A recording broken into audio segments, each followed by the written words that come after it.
देश की राजधानी दिल्ली की किस्मत से जुड़ा एक बेहद महत्वपूर्ण बिल लोकसभा के बाद अब राज्यसभा में भी पास हो गया, जैसे कि आपने अभी थोड़ी देर पहले देखा।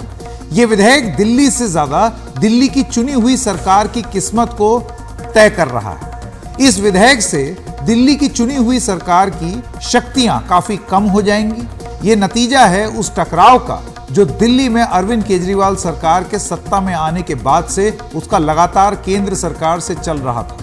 दिल्ली की केजरीवाल सरकार की लगातार यही शिकायत रही कि केंद्र सरकार उसके अधिकारों को छीन रही, खास तौर पर बड़े अफसरों की ट्रांसफर पोस्टिंग के अधिकार को। यह मुद्दा सुप्रीम कोर्ट में भी पहुंचा, जैसे कि आप सब जानते हैं, जहां फैसला दिल्ली सरकार के पक्ष में हो गया था। सुप्रीम कोर्ट ने अपने आदेश में क्या कहा, आइए आपको वो बताएं।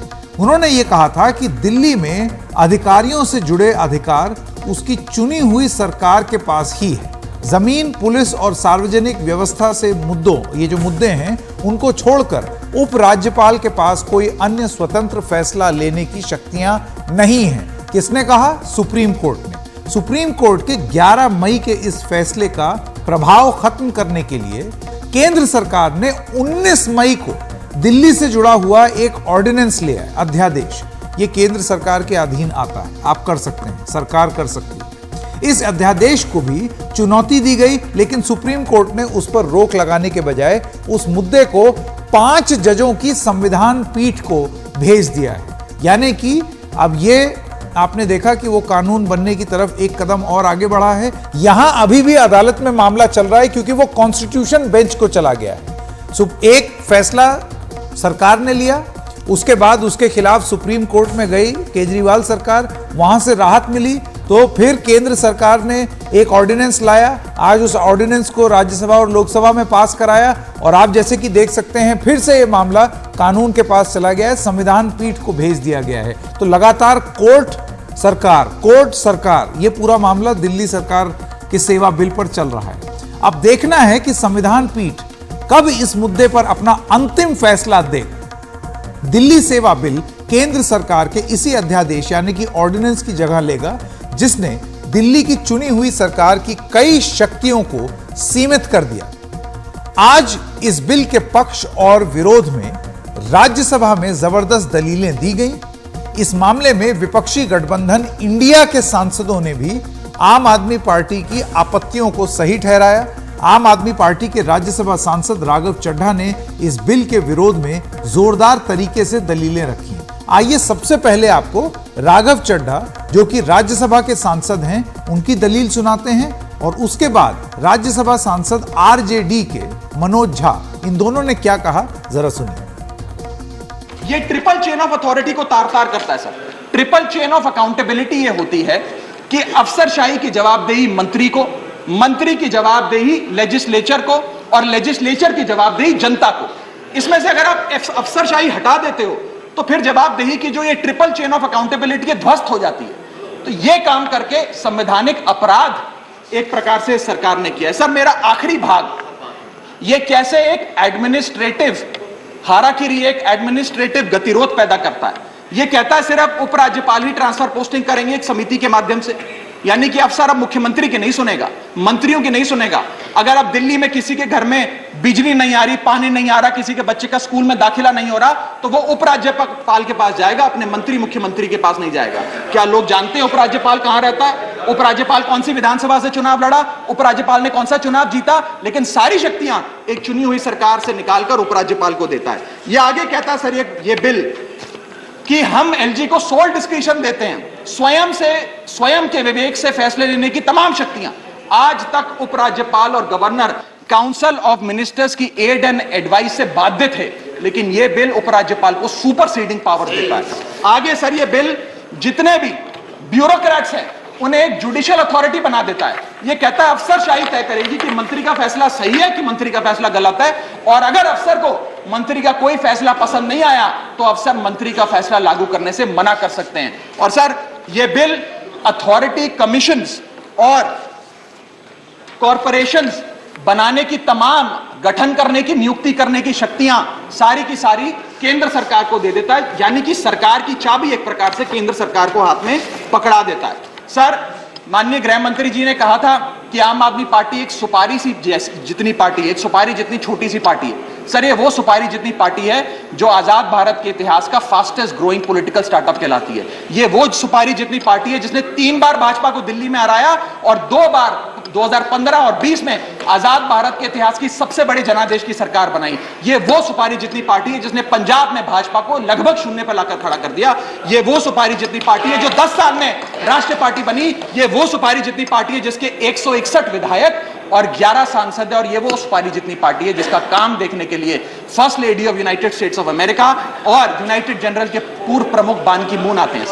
सर, मैं आज अपने साथी जो आंध्र प्रदेश और उड़ीसा की सरकार चलाते हैं उन्हें कहना चाहूंगा, आपकी जरूर कुछ मजबूरियां रही होंगी जिसके चलते आपने ये फैसला लिया इस सरकार के इस बिल का समर्थन करने में।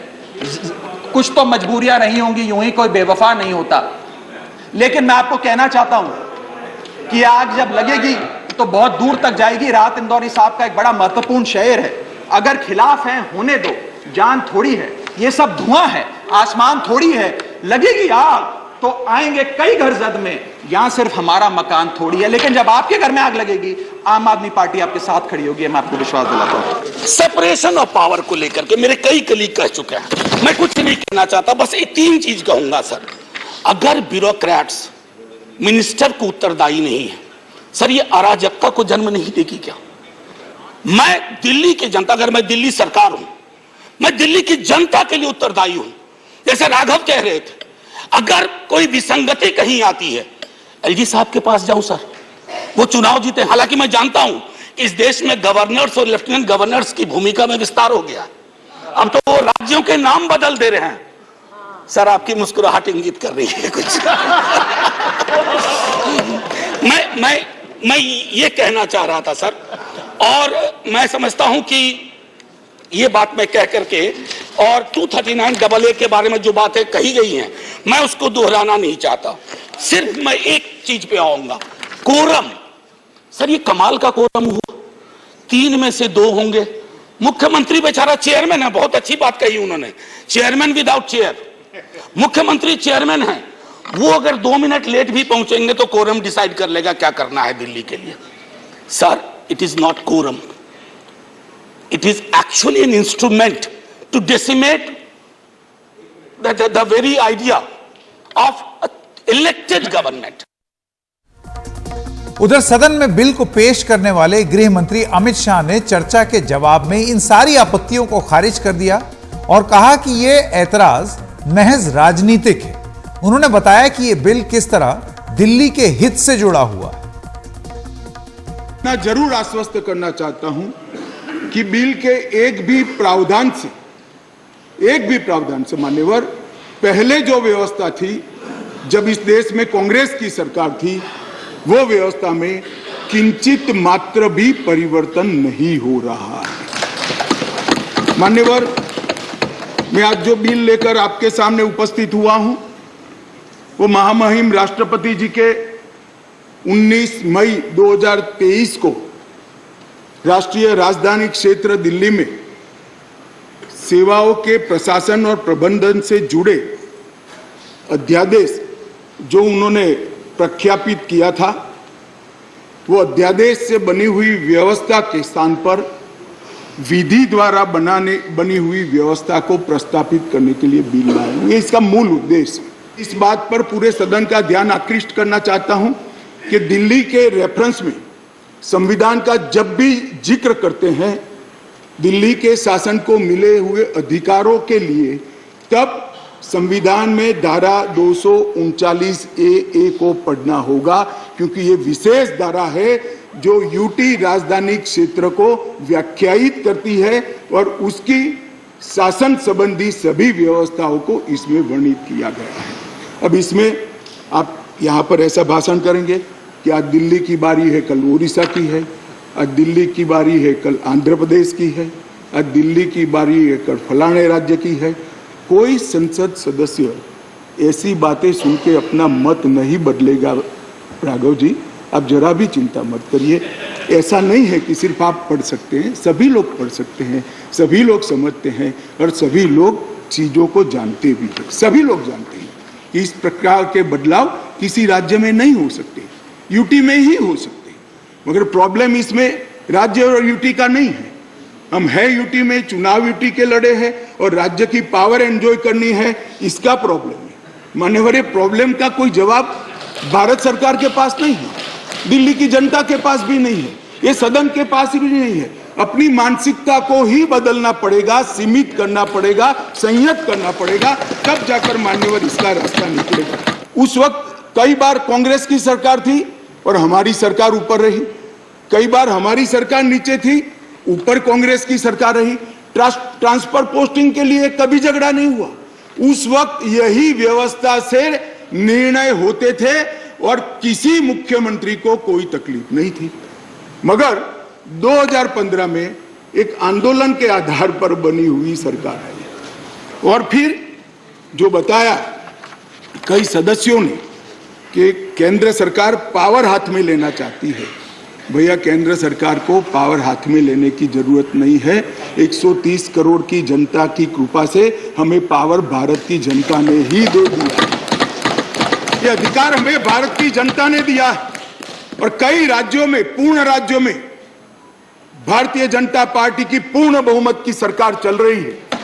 कोई पावर लेने की जरूरत नहीं है। एक बिल हम लाए हैं पावर केंद्र में लाने के लिए नहीं, केंद्र ने दिए हुए पावर पर दिल्ली यूटी की सरकार अतिक्रमण करती है, इसको वैधानिक रूप से रोकने के लिए ये बिल लेकर आए। मान्यवर, शब्दों के श्रृंगार से असत्य को सत्य नहीं बनाया जा सकता। लंबे चौड़े ऑक्सफोर्ड की डिक्शनरी के सुंदर सुंदर अंग्रेजी शब्दों से बोलने से असत्य सत्य नहीं हो जाता है। मान्यवर, मैं सबको बताना चाहता हूं कि कोई भी इसका विरोध करे अगर सत्य है कि 91 से लेकर 2015 तक यही व्यवस्था चलती थी, इसमें हमने कोई फर्क नहीं किया है।